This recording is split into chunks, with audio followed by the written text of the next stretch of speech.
Bonjour à tous, ravie de vous retrouver pour un nouveau journal sur 8 Mont-Blanc.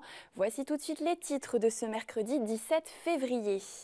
Est-ce que tu viens pour les vacances? Une question très à la mode en ce moment si l'on en croit l'affluence au pied des pistes. Beaucoup ont fait le choix de maintenir leur séjour. Emmanuel Jaude était à Pralognan-Lavanoise ce matin pour aller à la rencontre des vacanciers qui sont venus d'un peu partout en France. Reportage dans quelques minutes. 9 mois de travail et un titre de meilleur apprenti de France en récompense. Camille Sénégon est un métallier haut-savoyard très prometteur. Le résultat d'un apprentissage dans les règles de l'art auprès de son maître artisan Frédéric Andrès. 2 zones sont en vacances cette semaine et les acteurs de la montagne le ressentent. Même avec des remontées fermées, les vacanciers ont fait le déplacement. Pralognan-Lavanoise en Savoie enregistre un taux d'occupation de plus de 60% cette semaine. Si la fréquentation n'a rien à voir avec un mois de février ordinaire, les touristes sont bien là. C'est ce qu'a constaté Emmanuel Jaude, reportage. Sur le front de neige de Pralognan-Lavanoise, on remarque à peine que les remontées sont à l'arrêt. Car ils sont nombreux les vacanciers à avoir investi le pied des pistes. En ski de randonnée, à pied ou en luge, tous les moyens sont bons pour profiter de ces vacances nécessaires pour de nombreuses familles. C'était essentiel, ouais. Nous on vient de ville et de prendre le grand air, ouais, on en a vraiment besoin. C'est calme, c'est familial, après c'est sûr qu'il y a peut-être un peu moins de monde que d'habitude, mais du coup on en profite, on prend notre temps. On avait prévu de venir en février, on s'était dit qu'on venait peu importe ce qui se passait. Et voilà, et du coup on a réservé effectivement des stages à l'école de ski pour les enfants, des choses qu'ils n'avaient jamais faites et c'est magique. On pose complètement le cerveau, je peux vous le garantir, et puis on profite, regardez autour de vous ces montagnes, ce soleil, tout le monde a le smile, voilà, c'est vraiment chouette. Sur les 4 semaines de vacances, on estime que 60% des 10 000 lits touristiques de la station seront occupés.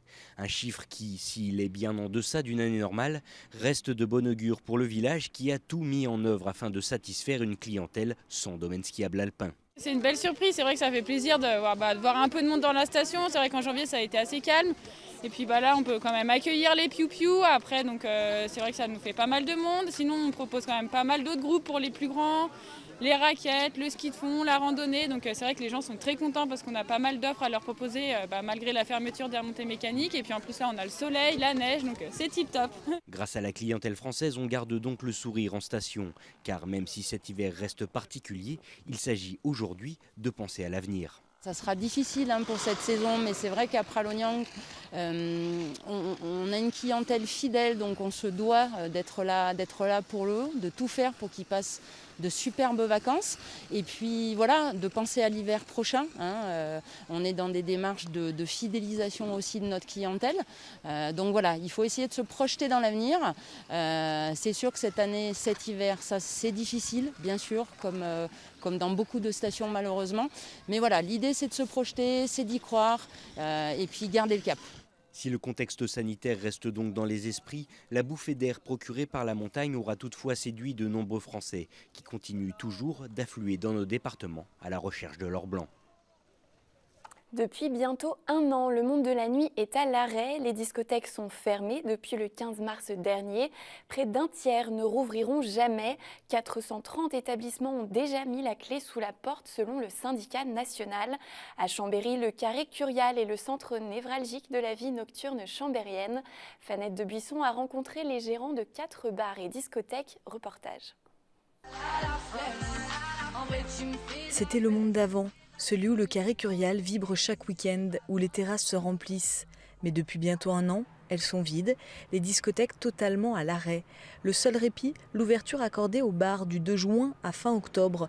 Elle aura permis à l'équipe à la tête des 4 établissements du Carré Curial de réaliser seulement 8,5% de son chiffre d'affaires annuel. Quand on nous parlait du mois de septembre, on voyait ça très loin. Derrière, ça a été le mois de décembre, et puis là, c'est l'année 2021. Donc, ouais, c'est très long. On a profité de ces fermetures pour faire des travaux, pour relancer l'activité économique, en plus de notre région.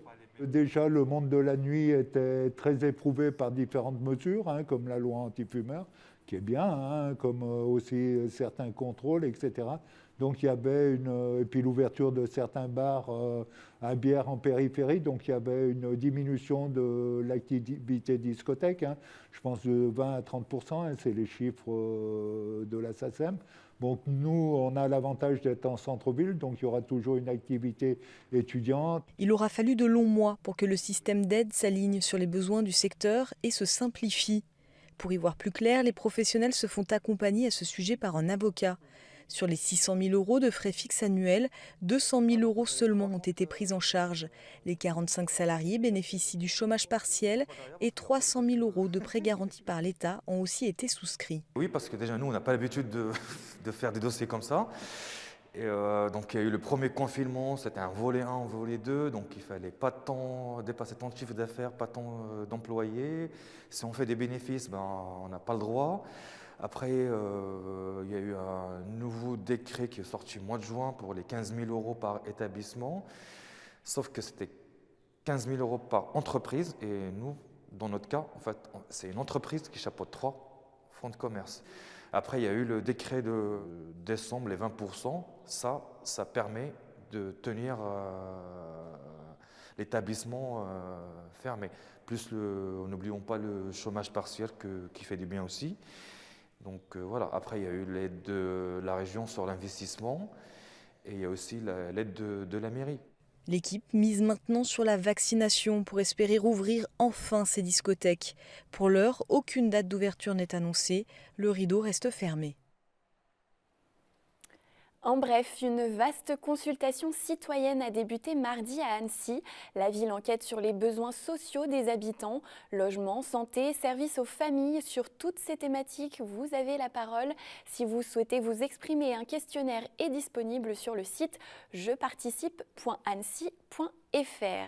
Et nous restons à Annecy avec cette autre information. Depuis le 5 février et jusqu'à nouvel ordre, la piscine Jean-Régis est ouverte pour les personnes munies d'une prescription médicale ou présentant un handicap reconnu par la Maison départementale des personnes handicapées. L'accès à l'établissement est autorisé sur présentation d'un justificatif. Les horaires et toutes les informations sont disponibles sur le site annecy.fr. Les théâtres, eux, ne rouvriront sans doute pas tout de suite, mais les artistes poursuivent leur travail. Ce soir, nous sommes en ligne avec Fia Ménard. Bonsoir, merci d'être avec nous. Bonsoir.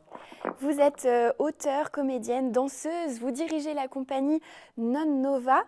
Vous êtes également artiste associée de l'Espace Malraux, scène nationale à Chambéry. Comment vivez-vous d'abord cette période? Que faites-vous actuellement? Est-ce que vous pouvez continuer de travailler? Alors, je dirais que déjà, comme beaucoup de personnes de la culture et de l'art, le constat est un peu amer parce qu'on voit autour de nous beaucoup de pays où l'accès à la culture est toujours possible et que, en effet, depuis très longtemps, on sait que les mesures barrières ont été mises en place. Donc, il y a une très grosse incompréhension de choix politiques par rapport à nos activités, et puis qui sont des activités finalement qui donnent beaucoup de bien à la société. Et donc, c'est aussi ça où on se dit que nous serions à cet endroit-là plus que nécessaires.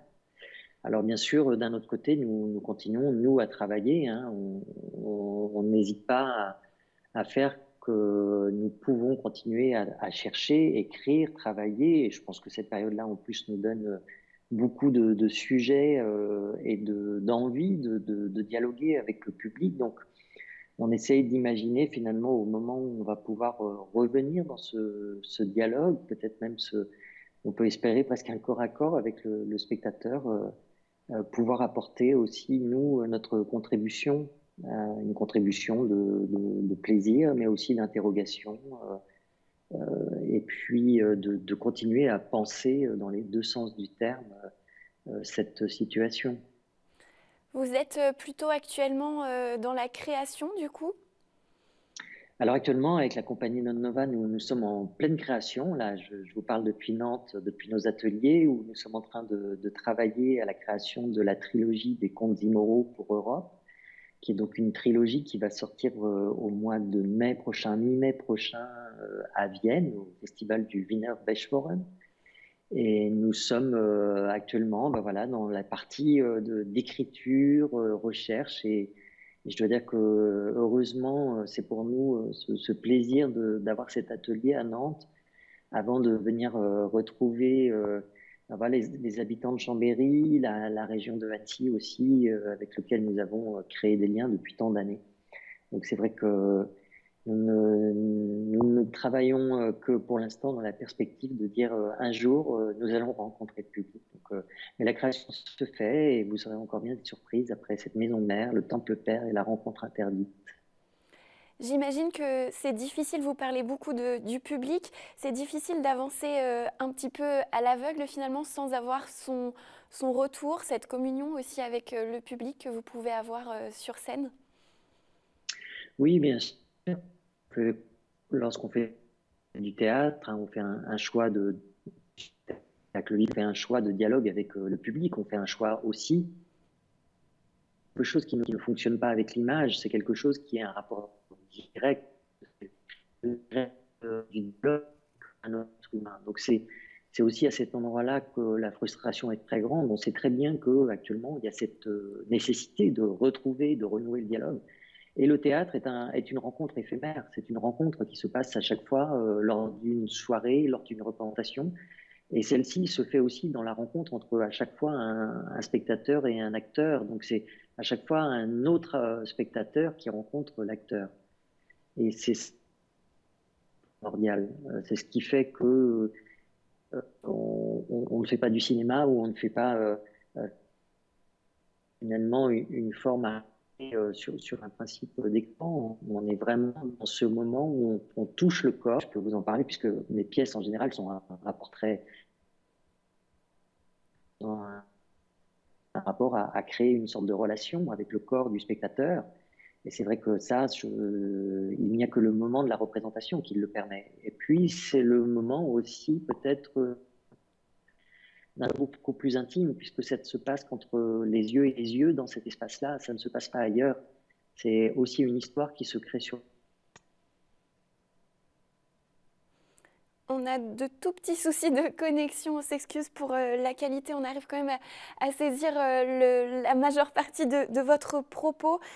J'imagine qu'aujourd'hui, vous réclamez, comme beaucoup d'artistes, la réouverture des théâtres. Oui, bien évidemment, ou toujours une vraie clarté dans les propositions et dans les choix. Il est malheureux pour nous, et je pense que c'est le côté maire, de s'apercevoir que la culture est une des grandes oubliées. Je lisais une manchette de l'AFP hier me disant que le secteur aéronautique et le secteur de la culture étaient les deux secteurs les plus touchés finalement par cette pandémie. Il est évident que les choix ou les non-choix, les annonces qui ont été faites depuis depuis l'automne n'ont fait que provoquer une sorte de désamour très difficile à gérer, c'est-à-dire de s'apercevoir que peut-être que la culture n'est plus un pilier de ce quorum avec la démocratie, et qu'on se disait quand même que la culture, comme l'éducation, comme la santé, font partie du bien-être d'une société. Et malheureusement, c'est bien pour cela que, n'ayant pas de réponse, nous sommes inquiets. Et bien sûr qu'il faut réouvrir les théâtres, il faut réouvrir les cinémas, et il faut réouvrir les musées, parce que ça fait partie de cette équation nécessaire à la santé humaine, à la santé de l'être humain. Se nourrir, se divertir, et pas uniquement derrière son écran, chez soi, le soir, enfermé dès 18h. Vous évoquez les écrans, c'est une alternative que certains artistes utilisent pour proposer des concerts ou des spectacles en live via les réseaux sociaux. Est-ce que c'est aussi un biais que vous utilisez ? Alors c'est un biais que je n'utilise pas, je vais le dire clairement, hein. Je ne suis pas du tout à cet endroit-là, tout simplement parce que je considère que le travail que nous faisons est un travail qui se passe dans un lieu. Ce lieu s'appelle le théâtre, et que c'est un lieu de rendez-vous particulier entre personnes consentantes, entre personnes qui viennent se nourrir, échanger, parler à un endroit justement en petit comité peut-être ou en comité plus large, puisque les salles sont quand même assez grandes. Mais c'est aussi la difficulté d'adapter des œuvres pour qu'elles soient vues d'une manière de l'écran, alors que lorsque je fais une mise en scène, comme là actuellement, je passe mon temps plutôt à réfléchir à ce que le spectateur regarde en dehors, à ce qu'il sent en dehors, les lignes de fuite, les choses comme celle-ci. Et l'image captée est toujours une image très travaillée, et donc c'est une image qui ne permet pas cette fuite, elle est très dirigée. Et j'ai un énorme besoin de laisser la place au spectateur. Alors, j'ai besoin qu'il puisse s'évader par moments et se laisser rêver dans certains endroits. Et il est évident que pour moi, la partie du cadre, la partie notamment de l'image travaillée pour la vidéo n'est pas mon médium. J'interviens ailleurs. Alors, je fais place aux autres pour ça, mais j'ai besoin d'un rapport avec le spectateur dans le même espace. On espère vous retrouver en tout cas physiquement très bientôt. Est-ce que vous avez prévu de revenir à l'espace Malraux prochainement? Ah oui, j'y manquerai pas parce que ça fait partie quand même des lieux importants en tant qu'artiste associé depuis quasiment 5 années. Dès que ça pourra réouvrir, bien sûr que je serai là. J'ai déjà le plaisir d'y passer depuis assez régulièrement, mais c'est vrai que là, le temps commence à être un peu long. Donc, vivement que ça rouvre. Merci beaucoup, Pia Ménard, d'avoir été Merci avec à nous. vous. Bonne continuation à vous et à bientôt. C'est en forgeant que l'on devient forgeron, un proverbe qu'a bien compris Camille Sénégon. À 17 ans, il est métallier et il vient de devenir meilleur apprenti de France. Originaire de Haute-Savoie, il est en 2e année de brevet professionnel, une formation qu'il suit en alternance dans l'atelier de Frédéric Andrès, son maître d'apprentissage. Entre le marteau et l'enclume, nous avons rencontré le jeune homme à Morillon. Reportage. C'est un savoir-faire ancestral. Un métier passion qu'a choisi Camille Sénégon. Il faut être multitâche. Déjà, il faut réfléchir à comment on va faire nos pièces, comment l'assembler, comment construire tout ça. Il faut aussi qu'on s'accorde avec les autres corps de métier pour qu'on se mette d'accord sur comment on va faire les choses. On ne voit pas souvent les mêmes ouvrages, même si les techniques de base sont les mêmes, et c'est intéressant. Depuis quelques jours, Camille est MAF, meilleur apprenti de France. Au concours, il a présenté cette pièce, une malle en acier laminé qui a nécessité 300 heures de travail. Dans un premier temps, j'ai commencé par la structure, le couvercle, le poignet, etc. Et par la suite, j'ai eu à faire un dossier technique pour expliquer comment on a procédé, comment ça a été fait et pour quelles raisons. Ma pièce elle a ensuite été envoyée à Lyon pour être jugée au niveau régional et départemental en même temps. À ces échelons, Camille décroche 2 médailles d'or qu'il envoie alors au concours national. Son œuvre est à nouveau reconnue pour la plus grande fierté de son formateur, Frédéric Andrès, maître artisan en ferronnerie d'art. Si on manœuvre le couvercle, on peut regarder que, vous voyez, ça ne tangente pas un seul bruit, elle n'est pas gauche. C'est assez important au niveau de métier métallier. Quand on fait une porte, il ne faut pas qu'elle soit gauche. Les dimensions, quand on voit l'alignement des parties cintrées du couvercle aussi. Hein. Les poignées, c'est une création, c'est ce que Camille a fait. Il a forgé de la matière, donc on est dans la masse, passé après au tank, à la meuleuse, à la lime, donc avec des rivets. Non, c'est une réalisation, il peut être fier de lui, Camille, hein, c'est bien.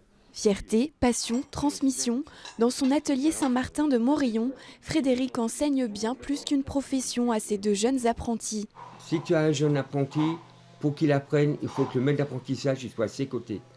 Ce qui est important, c'est pas qu'il travaille vite, c'est pas qu'il passe du temps démesuré pour faire les choses, mais qu'il apprenne à faire les choses bien, dès le départ. Et plus tard, ça fera des bons ouvriers, des bons compagnons, des hommes de l'art, des hommes de métier, qui pourront eux-mêmes aussi après faire quoi? La chaîne d'alliance, venir le maillon pour retransmettre le métier. Oui, j'en suis fier. Labellisé entreprise du patrimoine vivant, il ne fait aucun doute que l'atelier Saint-Martin portera encore longtemps l'héritage de ce savoir-faire vieux de 5000 ans. Et ainsi se termine ce journal, mais restez avec nous pour la suite de nos programmes. Dans quelques instants, juste après la météo de Thierry Paulme, vous retrouvez Emmanuel Jaude pour le 3e épisode de votre émission Panorama, consacrée cette semaine à l'école militaire de haute montagne de Chamonix. Je vous souhaite une très belle soirée, à demain.